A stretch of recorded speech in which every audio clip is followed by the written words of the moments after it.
한 절씩 교독하겠습니다. 1절부터 4절까지입니다. 베드로후서 1장 1절부터 4절까지 제가 먼저 읽습니다.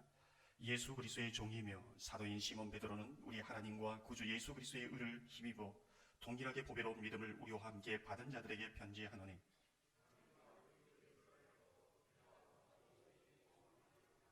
그의 신기한 능력으로 생명과 경건에 속한 모든 것을 우리에게 주셨으니 이는 자기의 영광과 더불어서 우리를 부르신 이를 알므로 말미암음이라. 이로써 그 보배롭고 지극히 큰 약속을 우리에게 주사 이 약속으로 말미암아 너희가 정욕 때문에 세상에서 썩어질 것을 피하여 신성한 성품에 참여하는 자가 되게 하려 하셨느니라. 아멘. 특별 새벽 기도에 가운데 나오신 여러분 한 분 한 분 가운데 하나님께서 은혜 주시기를 원합니다. 특별히 오늘 본문 2절을 보면은 하나님과 우리 주 예수를 알므로 은혜와 평강이 너에게 더욱 많을지어다, 이렇게 말씀하고 있습니다. 예수 그리스도를 알면 알수록 은혜와 평강을 더욱 많이 경험하게 될 것이라고 말씀하고 있는 것이지요. 특별히 특별 새벽 기도 가운데 예수 그리스도를 알아가면서 저와 여러분 가운데 더욱 많은 은혜와 평강이 넘치기를 주님의 이름으로 축원합니다. 이 특별 새벽 기도의 주제가 당신은 세상 사람들이 보는 첫 번째 성경입니다 라는 이 주제입니다. 한번 입술로 고백해 볼까요? 당신은 세상 사람들이 보는 첫 번째 성경입니다. 다시 한번 믿음으로 고백해 봅니다. 당신은 세상 사람들이 보는 첫 번째 성경입니다. 이 특별 새벽 기도회가 이렇게 마칠 때에 이 한 문장이 여러분 가운데 딱 새겨져 가지고 정말 여러분이 세상 사람들이 보는 첫 번째 성경으로서 살아가는 그런 은혜가 있기를 소망합니다. 그렇다면 오늘 본문을 보면서 세상 사람들이 보는 첫 번째 성경으로 살아가는 사람들의 특징이 무엇인가, 이제 이 부분을 오늘 본문에서 이제 함께 살펴보고자 합니다. 3절을 보면 이렇게 말씀합니다. 그의 신기한 능력으로 생명과 경건에 속한 모든 것을 우리에게 주셨으니 이는 자기의 영광과 덕으로서 우리를 부르신 이를 알므로 말미암음이라. 그의 신기한 능력으로 우리에게 생명과 경건에 속한 모든 것을 주셨다, 이렇게 말씀하고 있습니다. 그의 신기한 능력으로 우리에게 생명과 경건에 속한 모든 것을 주셨다. 도대체 신기한 능력이라는 게 무엇일까? 여러분은 이 신기한 능력을 통해서 우리에게 생명과 경건에 속한 모든 것을 주셨다고 하는데, 이 신기한 능력이 무엇이라고 생각하십니까? 예수 그리스도의 죽으심, 부활의 사건, 이것을 성경은 신기한 능력이다, 이렇게 말씀하고 있습니다. 예수 그리스도의 죽으심과 부활의 이 신기한 능력의 사건을 통해서 우리에게 예수 생명을 주셨다, 이제 이 부분입니다. 그렇다면 예수 그리스도께서 주시는 생명이 우리 가운데 있는가 없는가, 이제 이 부분이 점검이 되어야 되는 것이죠. 여러분의 마음 가운데는 예수 그리스도의 생명이 있습니까? 있다면 어떻게 알 수 있습니까? 내 속에 정말 예수 그리스도의 생명이 있는가 없는가 어떻게 알 수 있는가, 이제 이 부분이죠. 그리고 그 생명이 만약에 내 마음 가운데, 심령 가운데 예수 그리스도의 생명이 없다면 이 생명을 어떻게 내 마음 가운데 누릴 수 있는가, 이제 이 부분이지요. 시편 119편 50절을 보면, 현대인의 성경으로 보면 이렇게 말씀하고 있습니다. 주의 말씀이 나에게 생명을 주었으므로 내가 고통 가운데에서도 위로를 받습니다. 주님의 말씀이 나에게 생명을 주셨다, 이제 이 말씀을 하고 있는 것입니다. 주님의 말씀이 나에게 생명을 주셨다. 무슨 뜻일까요? 하나님의 이 말씀의 씨라고 그러지요. 이 씨 안에는 생명이 있다는 겁니다. 이게 성경이 말씀하는 부분입니다. 하나님의 이 말씀의 씨로 비유하는데 그 속에 생명이 있다. 예수의 생명, 하나님의 생명이 있다는 것이지요. 여러분 가운데 배추를 심어본 분이 있는 줄 압니다. 배추를 씨앗을 땅에 심고 또 물을 주면 싹이 나기 시작합니다. 그리고 점점 자라나서 속이 꽉 찬 배추가 되는 것이지요. 왜 이렇게 자랄까? 그 작은 씨에 생명이 있기 때문에 자라는 것이지요. 하나님의 말씀을 듣는 것은 내 마음밭에 하나님의 말씀의 씨를 심는 것과 같다, 이제 이렇게 합니다. 하나님의 말씀을 들으면 그 말씀의 씨가 내 마음밭에 마치 배추 씨가 밭에 심겨지는 것처럼 심겨지는 겁니다. 내 마음밭에 이 하나님의 말씀의 씨가 잘 심겨지고 싹이 나고 열매가 맺는지 어떻게 알 수 있을까요? 여러분 어떻게 알 수 있습니까? 요한복음 1장 12절을 보면 이렇게 말씀합니다. 영접하는 자 곧 그 이름을 믿는 자들에게는 하나님의 자녀가 되는 권세를 주셨으니, 예수 그리스도의 죽으심이, 십자가의 죽으심이 나의 죄를 위한 죽음, 나의 사건으로 믿어지는 겁니다. 예수 그리스도의 죽음은 죽음이고 나는 나다가 아니라 예수 그리스도의 그 죽음이 나의 죄를 위한 죽음이고 그 죽음이 내 사건이다라는 것이 믿어지는 것입니다. 이 굉장한 그 사건이지요. 예수 그리스도께서 3일 만에 부활한 그 부활의 사건이 그냥 부활의 역사적인 사건이 아니라 내 사건, 내 부활로 믿어지는 겁니다. 이것이 생명이 있는 자, 그 마음밭에 하나님의 말씀에 생명의 씨앗이 심겨진 자라고 이렇게 말하고 있습니다.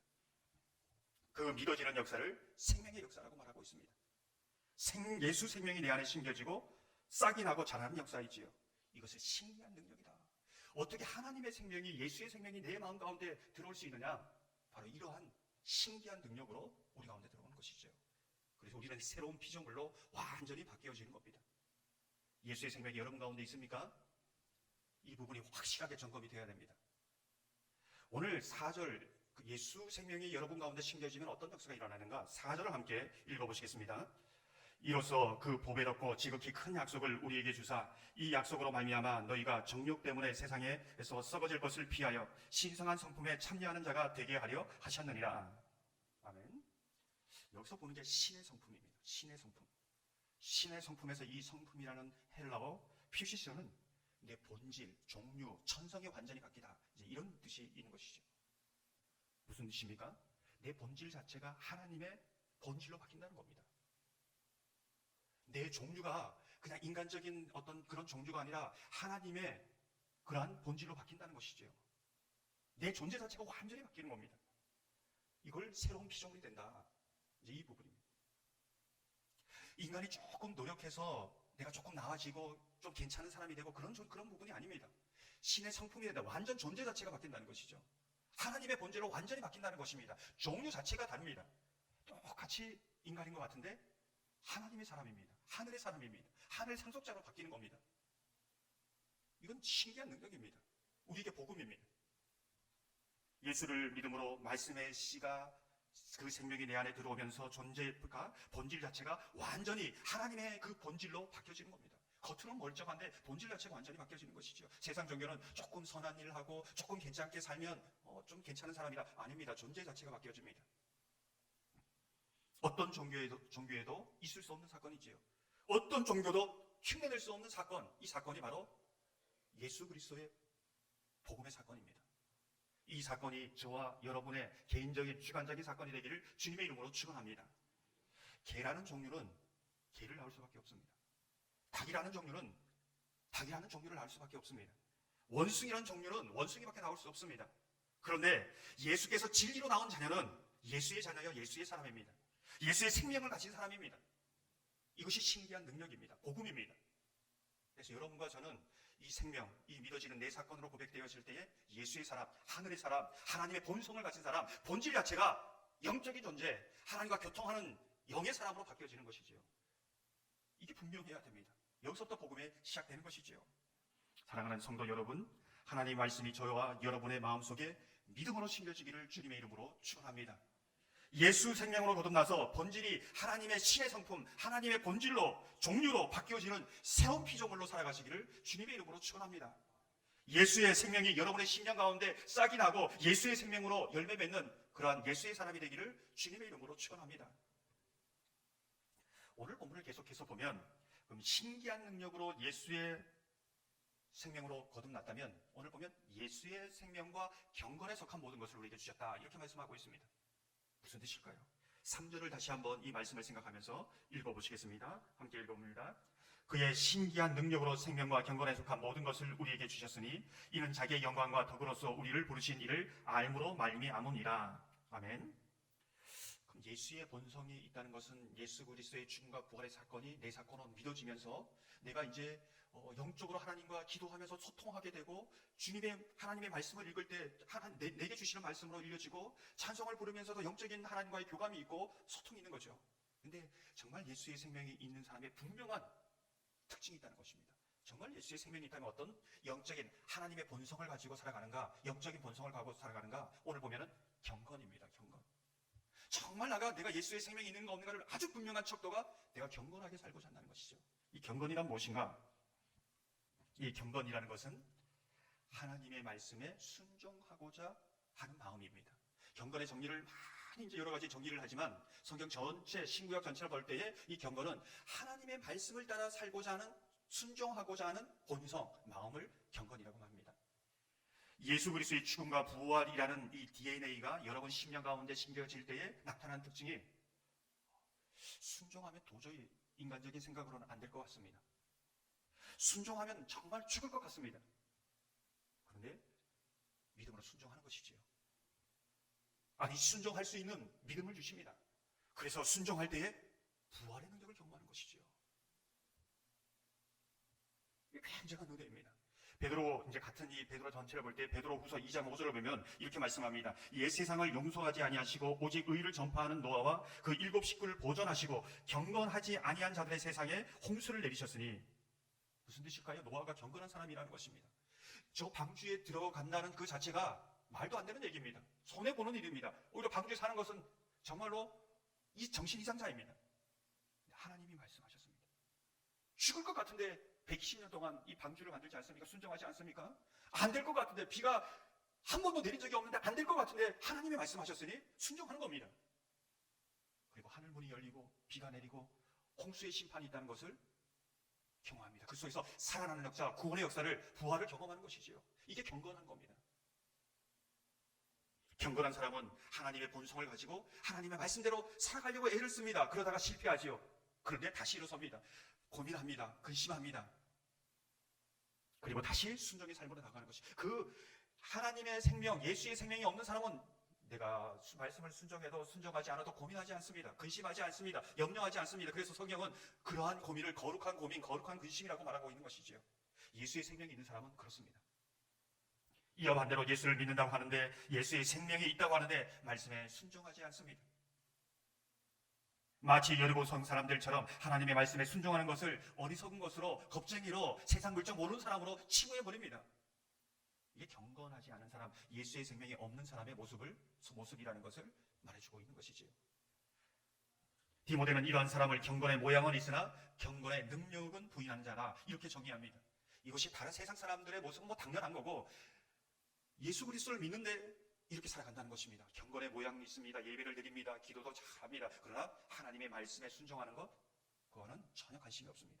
모양은 있는데 능력이 없는 것이지요. 주일에도 말씀드렸지요. 능력은 순종의 결과이다. 이것을 믿는 것입니다. 사랑하는 성도 여러분, 저와 여러분이 예수 생명이 있는 예수의 사람으로 살아가시기를 소망합니다. 만약에 정말로 내 속에 예수의 생명이 없다면 이 특별 새벽 기도 기간 가운데 하나님, 예수 그리스도의 죽음과 부활의 사건이 내 사건으로 믿어지고 예수의 그 생명이 내 심령 가운데 심겨지고 자라게 하여 주옵소서. 새로운 피조물로 바뀌어지는 역사를 주옵소서. 그 은혜를 주옵소서. 기도하시길 바랍니다. 그래야 예수의 생명, 하나님의 본성을 가지고 하나님의 말씀을 가까이 하고 하나님의 말씀에 순종하는 자들이 되기를 소망합니다. 순종의 능력을 아는 그러한 사람들이 되기를 주님의 이름으로 축원합니다.